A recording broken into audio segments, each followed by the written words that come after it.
شروع اللہ کے نام سے جو بڑا مہربان نہایت رحم والا ہے۔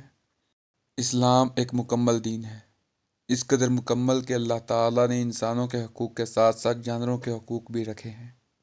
عورتوں کو جو مقام و مرتبہ اسلام نے دیا ہے وہ اور کسی مذہب نے نہیں دیا۔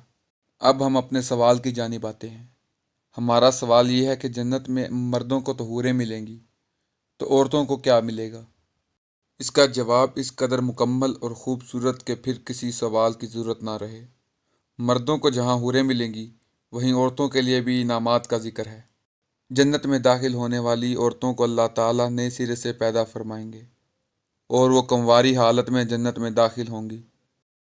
جنتی خواتین اپنے شوہروں کی ہم عمر ہوں گی اور وہ اپنے شوہروں کو ٹوٹ کر پیار کرنے والی ہوں گی۔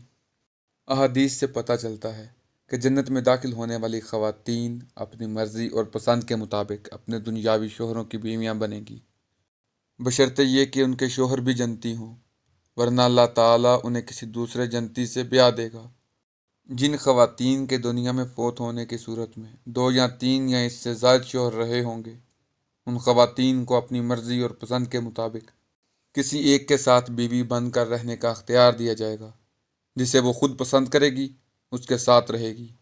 حضرت سلمہ علیہ السلام کہتی ہیں کہ میں نے عرض کیا، اے اللہ کے رسول، ہم میں سے بعض عورتیں دنیا میں 2، 3 یا 4 شوہروں کے یکے بعد دیگرے نکاح کرتی ہیں اور مرنے کے بعد جنت میں داخل ہو جاتی ہیں۔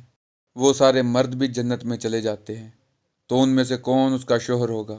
تو آپ صلی اللہ علیہ وآلہ وسلم نے فرمایا، اے سلمہ، وہ عورت ان مردوں میں سے کسی ایک کا انتخاب کرے گی اور وہ اچھے اخلاق والے مرد کو پسند کرے گی، اور وہ اللہ تعالیٰ سے گزارش کرے گی اور کہے گی، اے میرے رب، یہ دنیا میں میرے ساتھ حسن سلوک کرتا تھا، لہٰذا مجھے اس کے ساتھ بیاہ دے۔